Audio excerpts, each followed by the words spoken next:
Medical teams have uncovered mass graves at Al Shifa Hospital and across Gaza.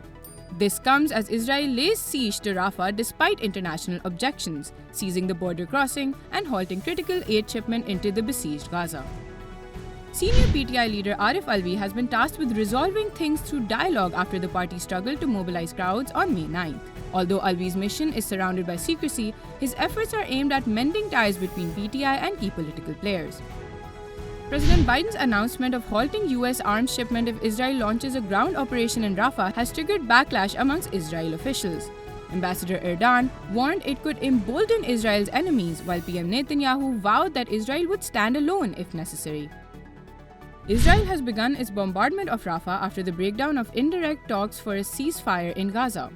Residents and medics in Rafah reported an Israeli airstrike near a mosque in the eastern Brazil neighborhood that has killed at least 3 people and wounded several others.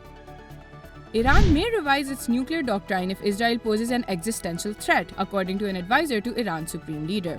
This stance follows similar remarks from a Revolutionary Guards commander as tensions escalate. Israel is the only country in the Middle East believed to be in possession of nuclear weapons.